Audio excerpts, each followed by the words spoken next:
Este es un mensaje del pastor John MacArthur, traducido y predicado en español para el mundo de habla hispana.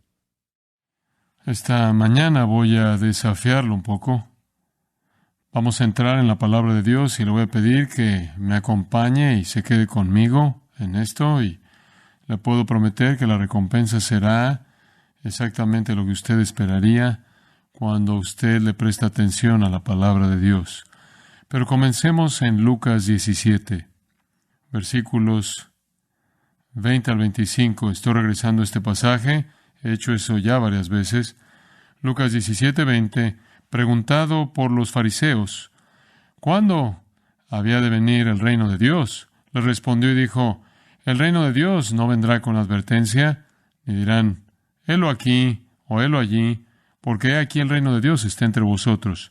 Y dijo a sus discípulos, tiempo vendrá, cuando desearéis ver uno de los días del Hijo del Hombre y no lo veréis.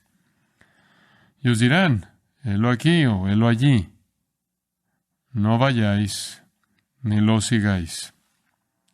Porque como el relámpago que al fulgurar resplandece desde un extremo del cielo hasta el otro, así también será el Hijo del Hombre en su día. Pero primero, es necesario que padezca mucho y sea desechado por esta generación. Acabamos de experimentar una inauguración. La inauguración es un evento diseñado para marcar el ascenso de autoridad gobernante.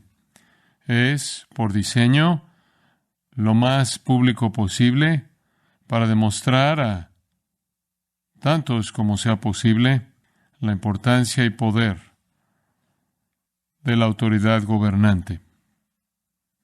Una inauguración es una especie de hijastro de una coronación, lo cual es la declaración ante todos del poder y autoridad de un monarca, un rey. Ahora, nunca hemos tenido un rey en Estados Unidos. Nosotros, de hecho, nos enorgullecemos de la Revolución estadounidense, en la que nos deshicimos del gobierno de un rey británico llamado Jorge III. Celebramos el hecho de que nos hemos liberado a nosotros mismos del rey. Eso se ha vuelto en gran parte la manera en la que el mundo opera. Hay unas cuantas monarquías que de hecho tienen reyes reales, algunos reyes simbólicos, reyes sin poder, simbólicos, y reinas. Hay algunos dictadores, autócratas, militares, monárquicos, en donde un hombre gobierna con poder incluso sobre la vida y la muerte. Pero una monarquía absoluta es muy rara. Solo hay unas cuantas. Ese es un lugar en donde un hombre gobierna con poder soberano, supremo, sobre todos los demás, sin refreno de ley alguna, legislatura alguna, tradición alguna o costumbre alguna. Hoy está Brunei en Asia.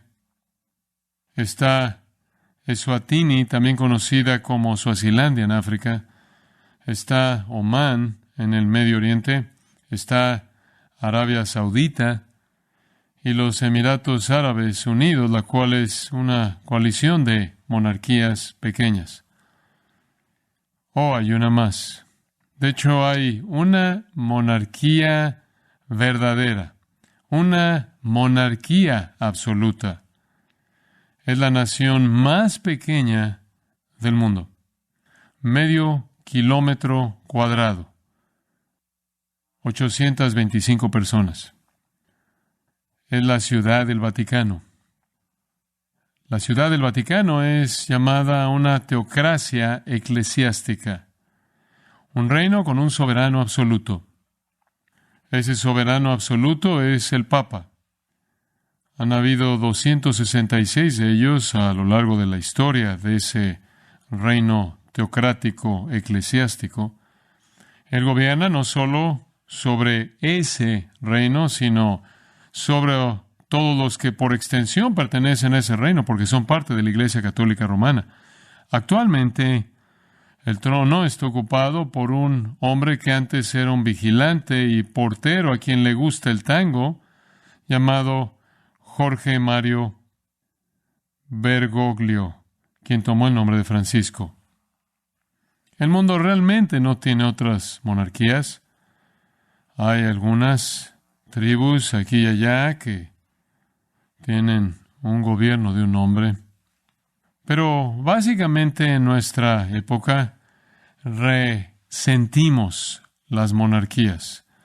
Celebramos el fin de las monarquías, el fin de las dictaduras, el fin de los reyes. Elogiamos la democracia. En nuestro país hemos gastado dólares sin fin, vidas sin fin, años sin fin, tratando de convertir a otros países en democracias como nosotros. Ahora, podría sorprenderle algo. La Biblia no promueve la democracia. La Biblia no menciona la democracia. La Biblia no comenta de la democracia. La Biblia no define la democracia. No hay lugar en la Biblia en donde usted siquiera encuentra la democracia. No hay país revelado en la Escritura donde existió. Nunca es afirmada por Dios. Ahora, le dije la semana pasada que no creo que como cristiano puedo apoyar fuertemente la libertad de religión, porque eso sería violar el primer mandamiento, ¿verdad? No tendrás otros dioses. Dice usted, bueno, ¿acaso la iglesia no necesita libertad de religión para avanzar? No. De ninguna manera, ninguna ley política ayuda o estorba a la iglesia de Jesucristo. Somos un reino separado. Jesús dijo, mi reino no es de este mundo. Si mi reino fuera de este mundo, mis siervos pelearían. Pelearíamos si el reino fuera del mundo para asegurarnos de que tuviéramos nuestro espacio en el mundo. Pero este no es un reino que es parte de este mundo. Este es un reino de otro mundo. La iglesia no necesita ayuda de Washington o de ningún otro gobierno. Cuando Jesús dijo, edificaré mi iglesia, las puertas del Hades, las puertas del infierno no prevalecerán contra ella, Él le aseguró a todas las fuerzas de maldad que estarían de manera imparable contra la iglesia, que las puertas del infierno jamás podrían estorbar su propósito. Creo que necesitamos ser recordados de que el mundo, no solo en sus perspectivas sociales, sino incluso en sus perspectivas políticas, nunca ha tenido la intención de ser un amigo de la iglesia o aliado en manera alguna. Escuche las palabras de nuestro Señor en Juan 15:18. Si el mundo os aborrece, sabed que a mí me ha aborrecido antes que a vosotros. Si fuerais del mundo, el mundo amaría lo suyo. Ahí está el asunto. Si usted decide que ama al mundo, usted puede moverse para metérsele y conseguir algún nivel de afecto. Pero porque no sois del mundo, antes yo os elegí del mundo, por eso el mundo os aborrece. Ustedes son quienes yo he escogido que sean, van a ser aborrecidos por el mundo. Eso no estorba el propósito de Dios para su iglesia en el mundo. No necesitamos leyes, no necesitamos políticos para que Cristo edifique su iglesia. Acordaos de las palabras que yo os he dicho. Jesús dijo, el siervo no es mayor que su Señor. Si a mí me han perseguido, también a vosotros os perseguirán. Si han guardado mi palabra, también guardarán la vuestra. Están ligados a mí. Por cierto, el que me aborrece a mí, dijo él, también aborrece a mi Padre. En Juan 16:33, en el siguiente capítulo, él dijo, en el mundo tendréis aflicción. La semana pasada le dije que perdemos, ¿verdad? Por ahora, en el mundo tendréis clipsis, presión, tribulación. Pero, él dijo, yo he vencido al mundo. Al final de la historia, Cristo gana y ganamos en Cristo. Pero perder ahora y ganar después no tiene que ver con ninguna ayuda política. Entonces aquí hay otra sorpresa que añadir a esa. La Biblia no recomienda, prefiere o incluso discute la democracia. El mundo antiguo tuvo reyes. Ninguna otra forma de gobierno aparece en el Antiguo Testamento ni en el Nuevo Testamento. Los reyes fueron una gracia común. Hablamos de que Dios da gracia común y el gobierno es gracia común para traer orden a la sociedad, entendemos eso. Pero usted también entiende que la forma más común de gracia común de tipo gubernamental es una monarquía. De hecho, eran tan comunes los reyes que en el Antiguo Testamento no encontramos a una nación bajo ningún otro tipo de gobierno. Era tan normal tener un rey que la tragedia épica de Israel en el Antiguo Testamento fue que ellos querían un rey como todas las demás naciones paganas. ¿Acaso Israel fue una democracia? Nunca. ¿Por qué fue eso? ¿Qué era? Era una monarquía teocrática y Dios era el rey. Yahweh era su rey. El Dios del pacto era su rey. El Señor Yahweh era el rey de Israel para siempre. Usted pensaría que eso sería suficiente, ¿verdad? Isaías 44:6. Isaías tiene mucho que decir de esto. Isaías 44:6. Así dice Jehová, rey de Israel. ¿Oyó eso? Así dice Jehová, rey de Israel, y su Redentor, Jehová de los ejércitos. Yo soy el primero y yo soy el postrero, y fuera de mí no hay Dios. Versículo 8 de ese mismo capítulo, él dice, no hay Dios sino yo, no conozco ninguno. Entonces el rey de Israel es el único Dios. En Isaías 33:22 leemos, porque Jehová es nuestro juez. Jehová es nuestro legislador. Jehová es nuestro rey. Él mismo nos salvará. Esa fue la confesión del pueblo. Escuche la respuesta del cielo. Isaías 43:15. Yo, Jehová, santo vuestro, creador de Israel, vuestro rey. Y en Malaquías 1:14 Dios dice, yo soy gran rey. Fue un rey tan grande que fue temido entre las naciones. Solo hay un Dios en el universo y Él, en su misericordia y gracia, se entregó a un pueblo, a los judíos, para ser su rey. Qué privilegio tan asombroso, ¿verdad? Y toda persona en el mundo antiguo sabía que Dios era el rey de Israel. Sabían de este Dios que los había librado de Egipto. Sabían de este Dios cuyo poder había ahogado el ejército egipcio. Sabían de este Dios que los había sostenido durante 40 años en el desierto. Sabían de este Dios que los había traído a la tierra y les había permitido conquistar enemigos poderosos residentes. Y sabían que el pueblo adoraba a este Dios, porque cuando vinieron a la tierra, vinieron con el tabernáculo, ¿verdad? En una tienda, iban a todos lados con una tienda, establecían el campamento, todas las tribus estaban alrededor de una caja pequeña llamada el Arca del Pacto. Y el Arca del Pacto tenía querubines. Como Dios mora en la presencia de los querubines, ese era el símbolo de su trono. Dios es invisible, pero Dios demostró su presencia de una manera simbólica en el arca. Y cargaban el arca donde quiera que iban, la colocaban en medio y todas las tribus se enfocaban en el arca. Si usted no cree que el pecado lo hace usted torpe, prepárese para esta historia. Al estar bajo ataque por parte de algunos madianitas, Israel decidió que quería un rey. ¿Querían un rey? ¿Quieres decir que querían otro rey diferente de Dios, Yahweh, el Dios del universo, el rey verdadero, juez, redentor?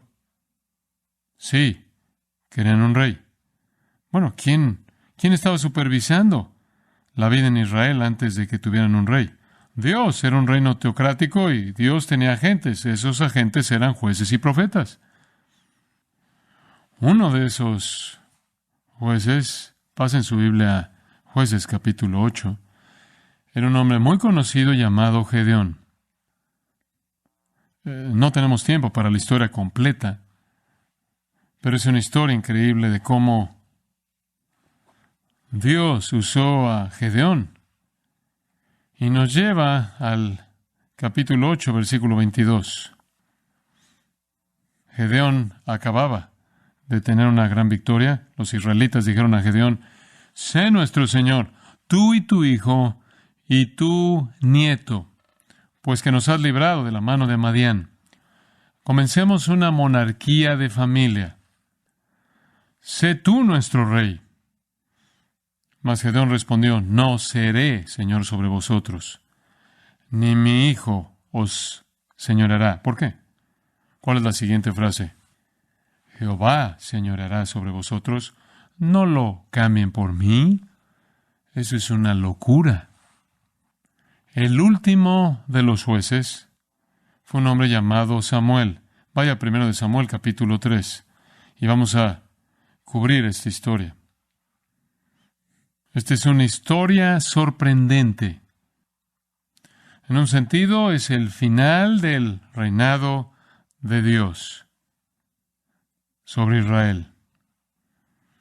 Capítulo 3, versículo 19, dice que Samuel creció y Jehová estaba con él y no dejó caer a tierra ninguna de sus palabras, y todo Israel, desde Dan hasta Beerseba, conoció que Samuel era fiel profeta de Jehová.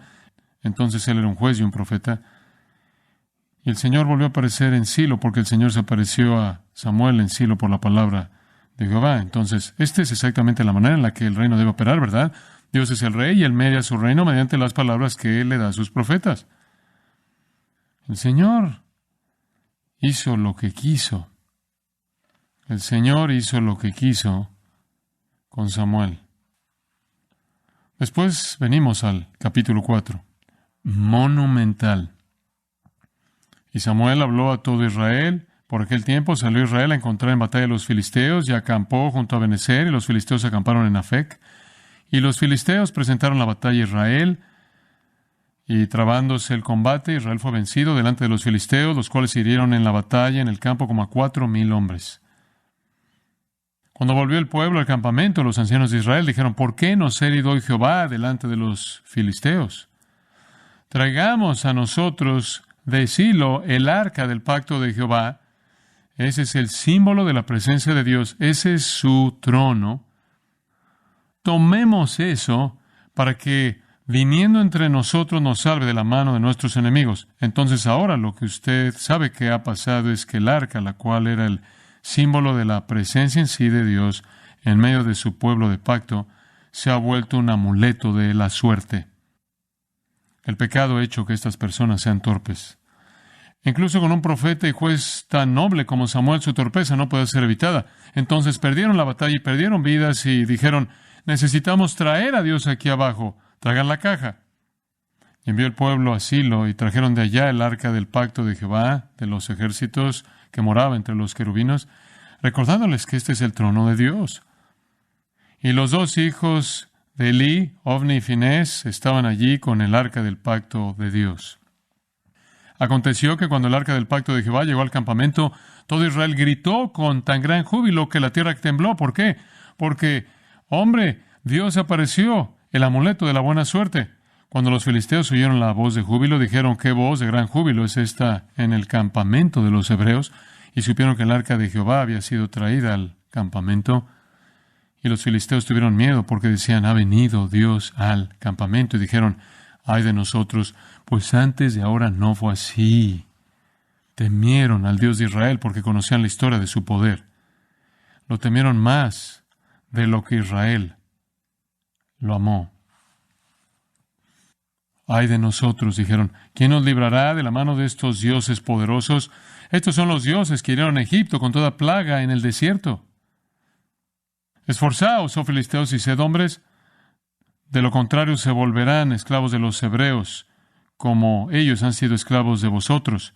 Las palabras de ánimo. No pueden ser intimidados por este Dios, tienen que ir a la guerra.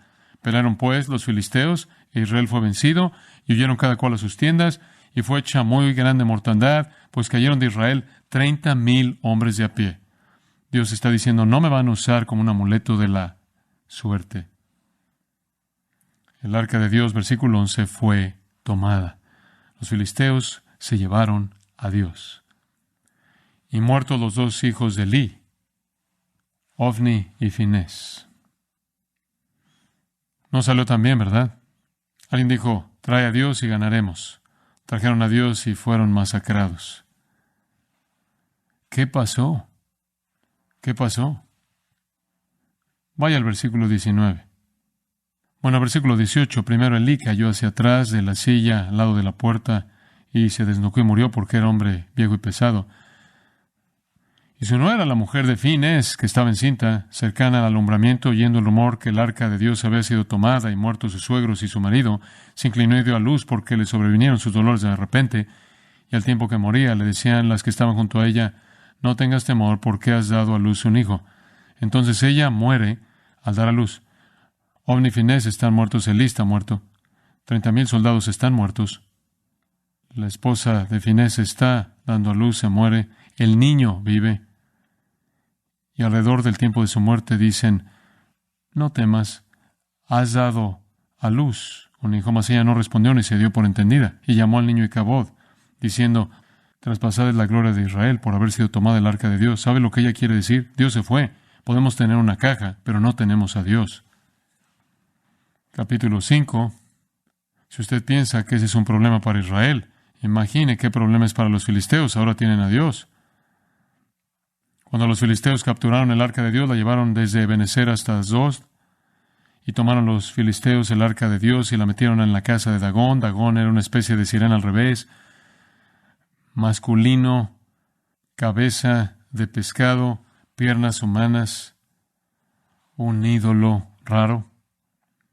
Entonces, cuando al siguiente día los de Asdod se levantaron de mañana, después de colocar a Dios, imagínense el arca del pacto junto a Dagón, se levantaron de mañana aquí Dagón, postrado en tierra delante del arca de Jehová. Dijeron, no, alguien lo tiró. Y tomaron a Dagón y lo volvieron a su lugar. Y volviéndose a levantar de mañana el siguiente día, aquí que Dagón había caído postrado en tierra delante del arca de Jehová. Y en esta ocasión la cabeza de Dagón y las dos palmas de sus manos estaban cortadas sobre el umbral, habiéndole quedado Dagón el tronco solamente. Alguien decapitó a Dagón. Alguien decapitó ese ídolo. No lo vas a colocar en el mismo lugar con el Dios vivo y verdadero. Bueno, ese fue el fin de la religión de Dagón, obviamente. Entonces el versículo 5 dice, los sacerdotes de Dagón y todos los que entran en el templo de Dagón no pisan el umbral de Dagón en Asdod hasta hoy. Esa religión dejó de existir inmediatamente. Digo, si el Dios de Israel puede cortar tu cabeza y tus manos, no te necesitamos. Los de Asdod dijeron, al ver esto, no quede con nosotros el arca del Dios de Israel, porque su mano es dura sobre nosotros y sobre nuestro Dios Dagón. Convocaron pues a todos los príncipes de los filisteos y les dijeron, ¿qué haremos con el arca del Dios de Israel? Y ellos respondieron, pásese el arca del Dios de Israel a Gat, envíenla fuera de aquí, envíenla a otra ciudad, Gat, de ahí era Goliat. Entonces se llevaron el arca a Gat. Y cuando la habían pasado, la mano de Jehová estuvo contra la ciudad con gran quebrantamiento y afligió a los hombres de aquella ciudad. Tuvieron tumores, entonces dijeron, saquen eso de la ciudad, le enviaron a Ecrón, el arca vino a Ecrón, y los de Ecrón dijeron, hombre, han pasado a nosotros el arca del Dios de Israel para matarnos a nosotros y a nuestro pueblo. Este es un problema, tener a Dios en tus manos. Y estarte burlando de Dios y deshonrando a Dios en todas estas maneras es un tipo de actividad muy mortal. Entonces tuvieron una junta en el versículo 11 y enviaron y reunieron a todos los príncipes de los filisteos diciendo, enviad el arca del Dios de Israel y vuélvase a su lugar, y no nos mate a nosotros ni a nuestro pueblo, porque había consternación de muerte en toda la ciudad, y la mano de Dios se había agravado allí. y los que no morían eran heridos de tumores, y el clamor de la ciudad subía al cielo. Dios simplemente está dejando una matanza a donde quiera que el arca va. El capítulo 6 dice, estuvo el arca de Jehová en la tierra de los filisteos 7 meses. Entonces los filisteos, llamando a los sacerdotes y adivinos, preguntaron, ¿qué haremos del arca de Jehová? Hacednos saber de qué manera le hemos de volver a enviar a su lugar. Esto es muy interesante. Ellos dijeron, si enviáis el arca del Dios de Israel, no la enviéis vacía, sino pagadle la expiación. ¿Qué están diciendo? Estos paganos están diciendo esto. No solo envíen eso de regreso, envíen eso de regreso con una ofrenda de culpa. ¿Qué quieres decir? Envíala de regreso con algo que indique que sabes que has violado a ese Dios. Admite que lo que te pasó es lo que merecías porque violaste a ese Dios. ¿Qué enviaríamos? Fascinante. Ellos dijeron, ¿y cuál sería entonces la expiación que le pagaremos? Ellos respondieron, 5 tumores de oro y 5 ratones de oro. ¿Por qué? Eso se llama una ofrenda votiva. Creas algo que representa el castigo. Los ratones debido a la plaga. El tumor debido a los tumores. Entonces estaban haciendo ratones y tumores para enviarlos de regreso como una manera de decirle al Dios ofendido, por favor, reconocemos que te hemos ofendido. El versículo 5 en cierta manera lo resume. Daréis gloria al Dios de Israel, quizá aliviará su mano de sobre vosotros y de sobre vuestros dioses y de sobre vuestra tierra. Saquen a Dios de aquí y no lo envíen de regreso vacío. Envíenlo de regreso con el reconocimiento de que han pecado contra él. Pasa el capítulo 6, versículo 17. Estos son los tumores de oro. Esto está volviéndose más serio. Tienen tanto miedo de esta deidad que empiezan a hacer estas representaciones votivas de su juicio en oro. ¿Tumores de oro? ¿Y ratones de oro? Y los colocaron sobre el arca, versículo 18, para enviarla de regreso. Vinieron a Bet-Semes. Entonces Dios hizo morir a los hombres de Bet-Semes porque habían mirado dentro del arca de Jehová. ¿Qué? Sí. Habían cosas en el arca, ¿verdad? Dios mató a más de 50,000 y lloró el pueblo porque Jehová lo había herido con tan gran mortandad. Versículo 20, dijeron los de Bet-Semes, ¿quién podrá estar delante de Jehová, el Dios Santo? Usted no puede sobrevivir a un encuentro pecaminoso con él. El arca entonces fue enviada a Kiriat Jearim. Se quedó ahí 20 años y toda la casa de Israel lamentaba. Capítulo 7. Habló Samuel a toda la casa de Israel, diciendo, si de todo vuestro corazón os volvéis a Jehová, quitad los dioses ajenos y a Astarot de entre vosotros. Oh, aquí está el problema. Dios no los defendió porque se habían vuelto a los ídolos. Y preparad vuestro corazón a Jehová, y solo a él servid, y os librará de la mano de los filisteos. Entonces los hijos de Israel quitaron a los Baales y a Astarot y sirvieron solo a Jehová.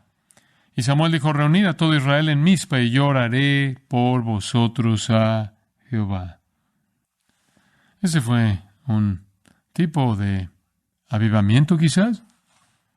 El versículo 6 dice, y se reunieron en Mizpa, y sacaron agua, y la derramaron delante de Jehová, y ayunaron aquel día, y dijeron allí, contra Jehová hemos pecado, confesión.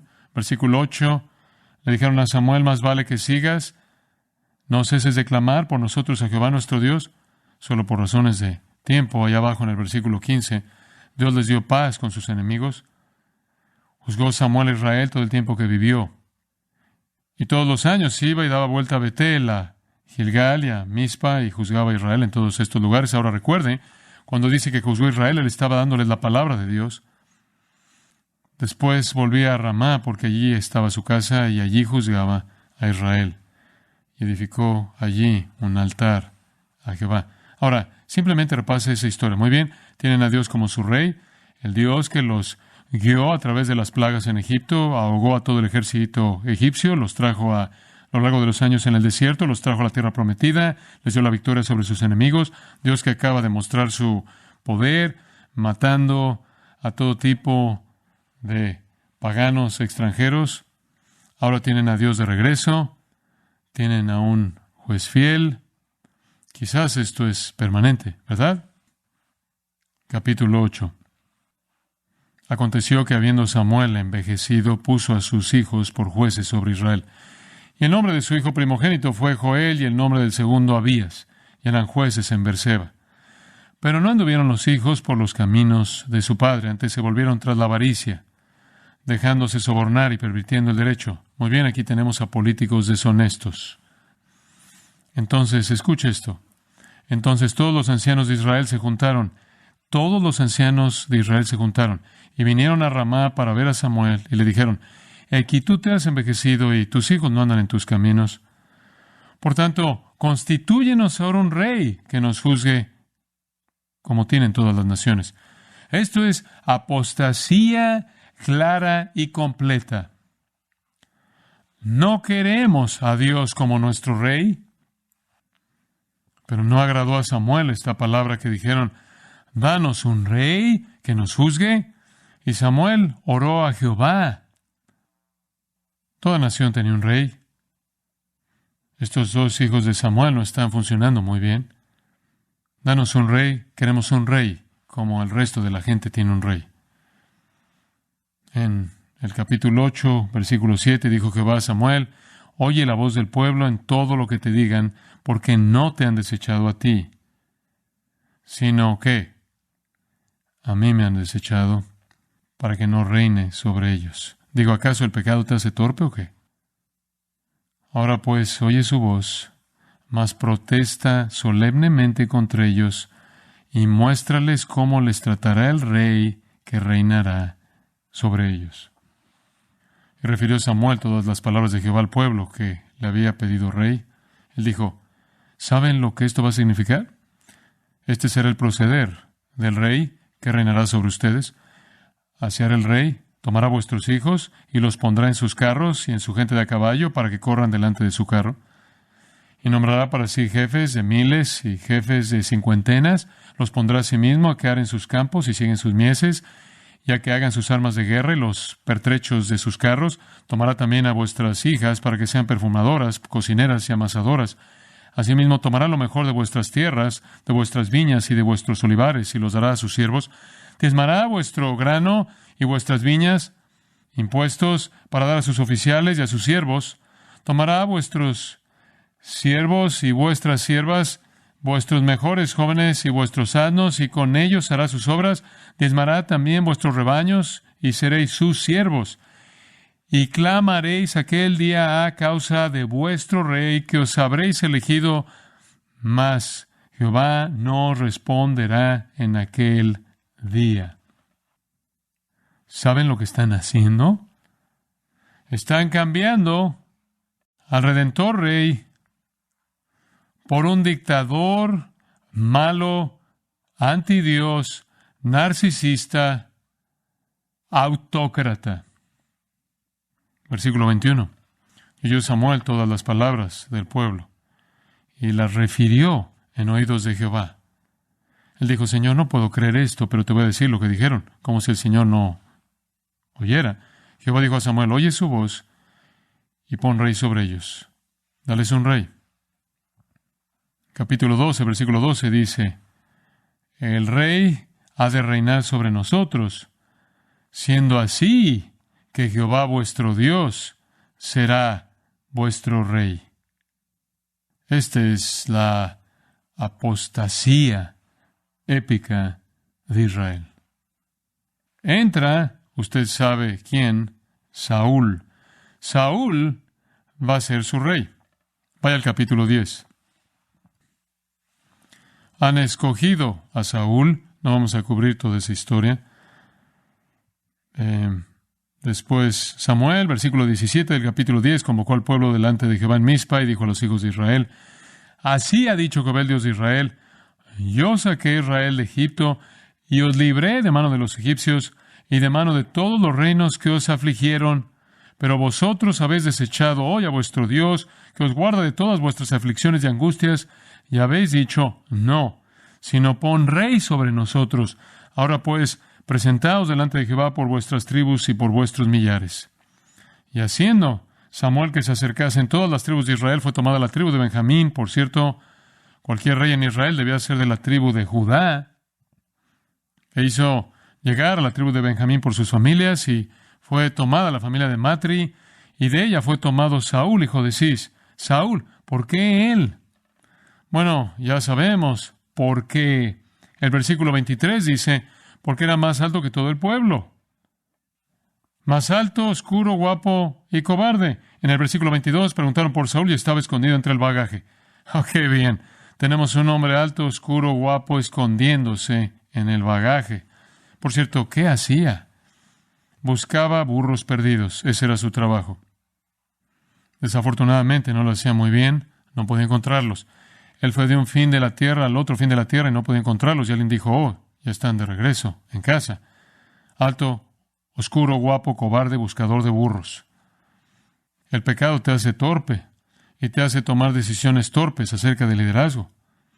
¿Quién cambia al Dios eterno por un buscador de burros alto, oscuro, guapo, torpe, que quiere esconderse en el bagaje? Entonces, ¿por qué permitió Dios esto? Como un juicio. ¿Entiende usted eso? Como un juicio. ¿Quieren un rey? Les voy a dar un rey. Les voy a dar un rey que les va a mostrar cuán necios son al dejar a Dios. Saúl es el antirrey. Él es la ilustración del peor tipo de gobernante.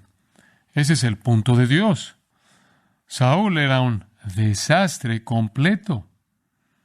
Y conocemos la triste historia de eso. Un post-mortem de Saúl. Solo unos cuantos versículos, capítulo 15, versículo 23. Como pecado de adivinación es la rebelión, y como ídolos e idolatría la obstinación. Por cuanto tú desechaste la palabra de Jehová, él también te ha desechado para que no seas rey. Saúl fue un gran desastre. El pueblo rechazó al Señor para tener a Saúl, y después el Señor rechazó a Saúl porque Saúl lo rechazó a él. Saúl dijo a Samuel, yo he pecado, pues he quebrantado el mandamiento de Jehová y tus palabras, porque temía al pueblo y consentía la voz de ellos. Ahí está el cobarde escondiéndose en el bagaje. Él teme al pueblo, alto, oscuro, guapo, cabeza hueca, que buscaba burros. Y él era un desastre total. Usted no oye esto con mucha frecuencia en la Biblia. Versículo 35 del capítulo 15. Jehová se arrepentía de haber puesto a Saúl por rey sobre Israel. Oh, por cierto, Samuel dijo, no va a haber futuro alguno para ti, no más para ti. El siguiente rey no vendrá de tu familia. De nuevo, la sabiduría de abajo es demoníaca, ¿no es cierto? El pecado lo hace usted torpe. El Señor fue amable hacia ellos. El siguiente rey fue ¿quién? David. Y David fue como Samuel. 2 veces dice, el Señor estaba con él. Él era un hombre con un corazón por Dios. Pero Dios le recordó con Saúl que cuando usted lo cambia por alguien más, esa locura impía es devastadora, más que asombrosa para mí. Hay un pasaje en Oseas, capítulo 13, que es revelador. Conforme Oseas, el profeta, pronuncia juicio sobre Israel o Efraín. Escucha esto, capítulo 13 de Oseas. Cuando Efraín hablaba, hubo temor. Fue exaltado en Israel, mas pecó en Baal y murió. Y ahora añadieron a su pecado, y de su plata se han hecho, según su entendimiento, imágenes de fundición, ídolos, toda obra de artífices, acerca de los cuales dicen a los hombres que sacrifican que besen los becerros. Por tanto, serán como la niebla de la mañana, y como el rocío de la madrugada que se pasa, como el tamo que la tempestad arroja de la era, y como el humo que sale de la chimenea. Van a desaparecer, van a vaporizarse, dice Dios. Mas yo soy Jehová tu Dios desde la tierra de Egipto. No conocerás, pues, otro Dios fuera de mí, ni otro Salvador sino a mí. No hay Salvador fuera de mí. Yo te conocí en el desierto, en tierra seca. En sus pastos se saciaron y repletos. Se ensoberbeció su corazón, por esta causa se olvidaron de mí. Conforme los deje entrar en la tierra de leche y miel, lo olvidaron. Por tanto, yo seré para ellos como león, Como un leopardo en el camino los acecharé. Como osa que ha perdido los hijos, los encontraré y desgarraré las fibras de su corazón. Y allí los devoraré como león. Fiera del campo los despedazará. Les está prometiendo juicio divino. Y vino por las manos de los asirios, que vinieron por el 722 y se los llevaron a todos y nunca regresaron. Te perdiste, oh Israel, mas en mí está tu ayuda. ¿Cómo sucede eso? ¿Dónde está tu rey para que te guarde con todas tus ciudades y tus jueces, de los cuales dijiste, dame, rey y príncipes? Te di, rey, en mi furor y te lo quité en mi ira. Hay algunas realidades interesantes en ese versículo 11. Esos son verbos imperfectos, lo cual significa que son la acción continua. Literalmente, seguí dándote reyes en mi furor y seguí quitando en mi ira. Y a lo que se está refiriendo es a que en el reino del norte Dios les dio 10 reyes, todos ellos malos, reyes impíos. Se los dio como un juicio, los quitó como un juicio, les dio uno, pero como un juicio los quitó. Acción repetida una y otra vez. El Señor dijo, querían un rey, les di reyes, los puse ahí en mi enojo, los quité en mi ira, puse otro en mi enojo, lo quité en mi ira. Su idolatría continuó y todo terminó después de esos 10 reyes y ustedes yendo a la cautividad.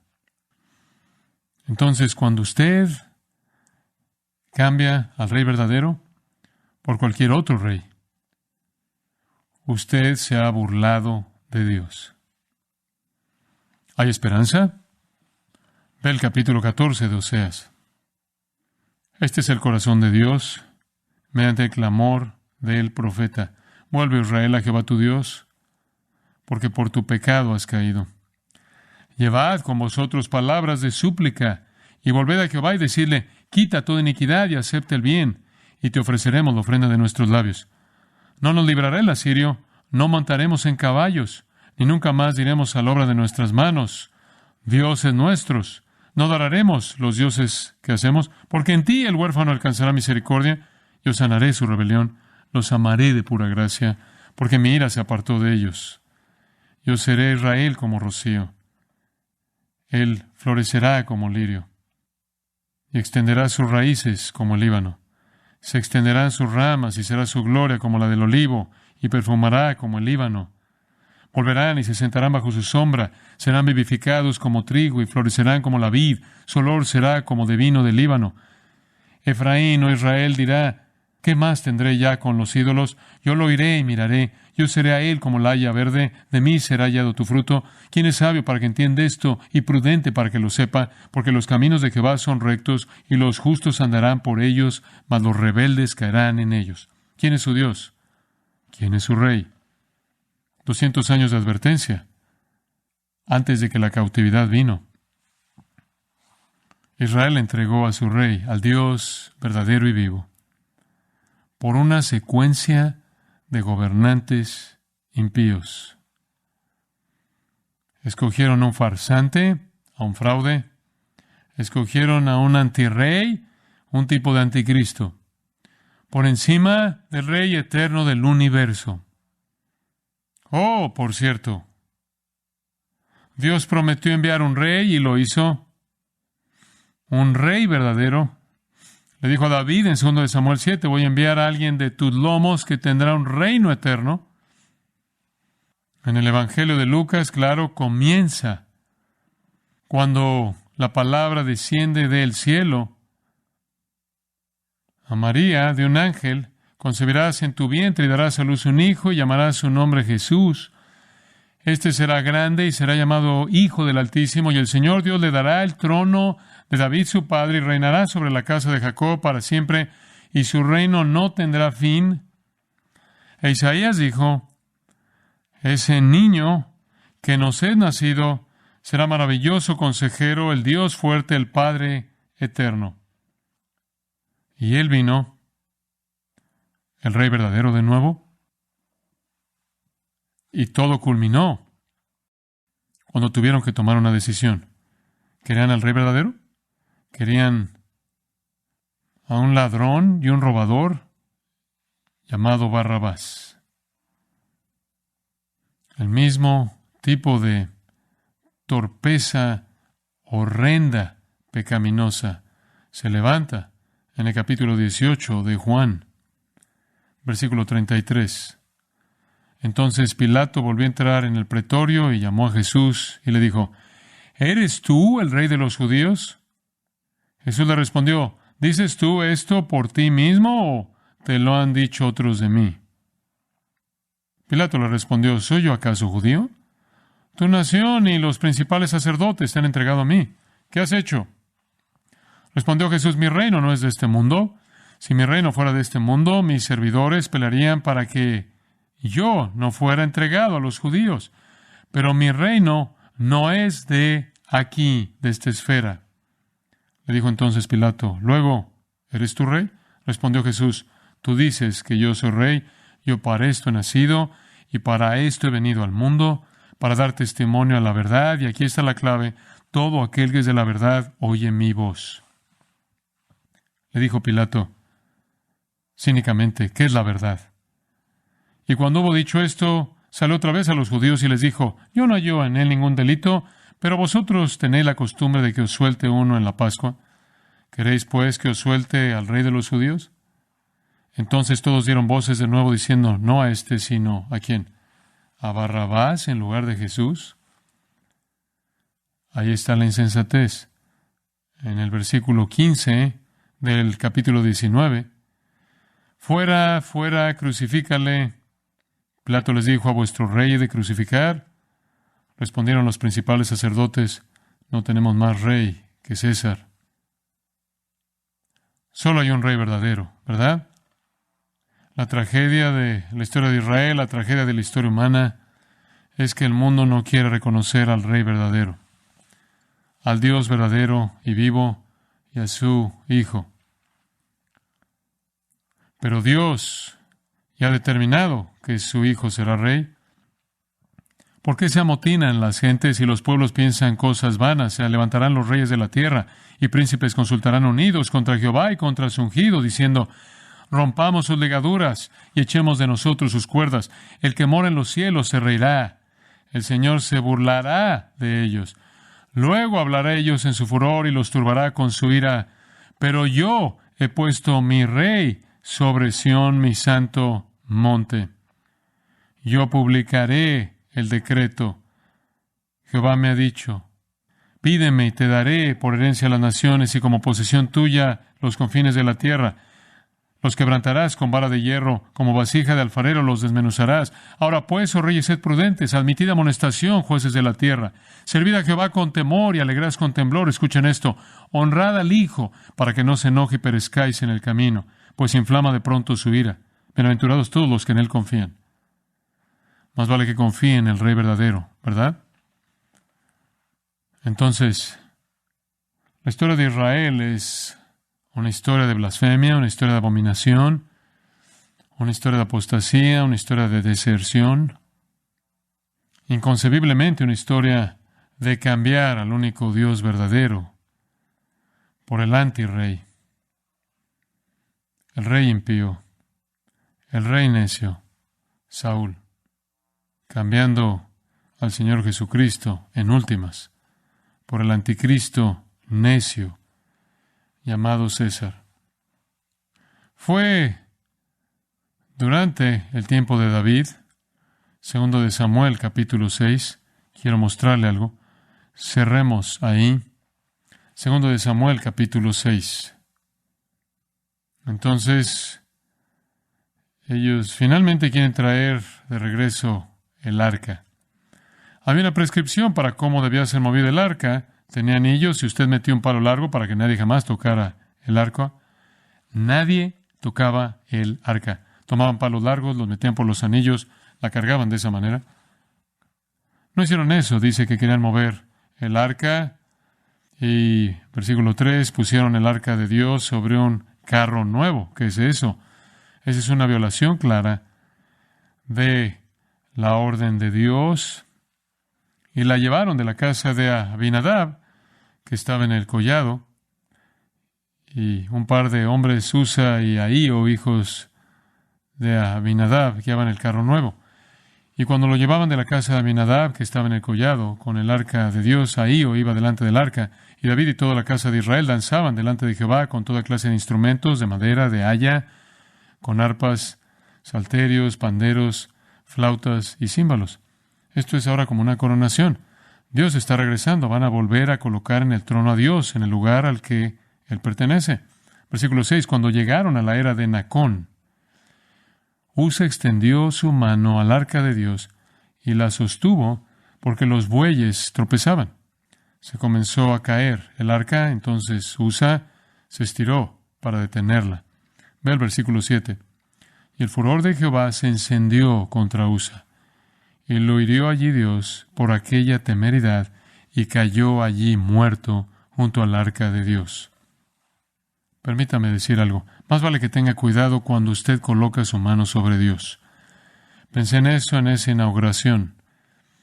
Usted puede decir lo que quiera, pero cuando usted toca el arca, cuando usted coloca su mano en el trono de Dios, porque Dios está en el trono en su palabra, y coloca su mano sobre la palabra de Dios y jura hacer las cosas mismas que blasfeman su nombre. ¿Usted habla de una acción de alto riesgo? Lo único que Usa hizo fue lo que pensó que estaba mostrando algo de respeto. Dios no quiere su respeto, quiere su obediencia. No me diga que usted promueve la matanza de bebés en el vientre. No me diga que quiere destruir la masculinidad, la feminidad, el matrimonio. No me diga que quiere llenar el mundo de personas LGBTQ en liderazgo. Usted quiere justificar la actividad transgénero. No me diga que quiere invitar a más musulmanes que representan una religión del infierno y después coloca su mano sobre el trono de Dios. Usted puede hacer el juramento que quiera. No se burle de Dios. Una palabra final, solo un recordatorio.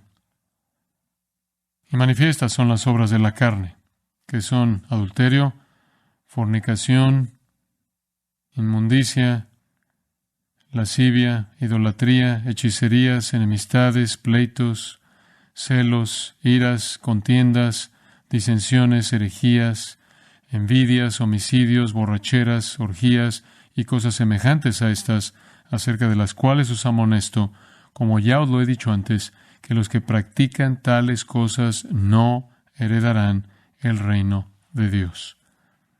El mensaje tiene que terminar aquí.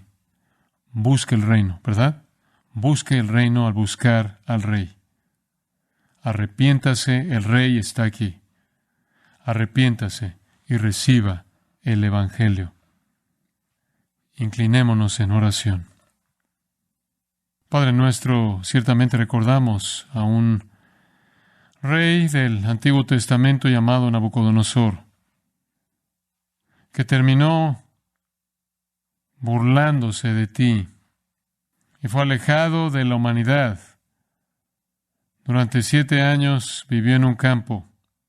Su cuerpo se mojó con el rocío del cielo, su cabello creció como plumas de águilas y sus uñas como garras de ave. Estuvo ahí hasta que aprendió que tú gobiernas sobre la esfera de la humanidad. Al final de ese periodo dijo: bendije al Altísimo y alabé y glorifiqué al que vive para siempre, cuyo dominio es sempiterno y su reino por todas las edades. Todos los habitantes de la tierra son considerados como nada, y Él hace según su voluntad en el ejército del cielo y en los habitantes de la tierra. Y no hay quien detenga su mano y le diga: ¿qué haces? En el mismo tiempo mi razón me fue devuelta y la majestad de mi reino, mi dignidad y mi grandeza volvieron a mí. Y mis gobernadores y mis consejeros me buscaron, y fui restablecido en mi reino y mayor grandeza me fue añadida. Ahora yo, Nabucodonosor, alabo, engrandezco y glorifico al Rey del cielo, porque todas sus obras son verdaderas y sus caminos justos, y Él puede humillar a los que andan con soberbia. Señor, vamos a ver a Nabucodonosor en el cielo. ¡Cuán maravilloso es eso! Por impío que fue, hubo gracia cuando hubo arrepentimiento. Nuestro deseo, claro, no es el juicio. Esa es la razón por la que vivimos en este mundo, brillando como luces en esta generación perversa, para que la gente pueda ver la luz y volverse de las tinieblas. Hay otro rey del que escribió Daniel.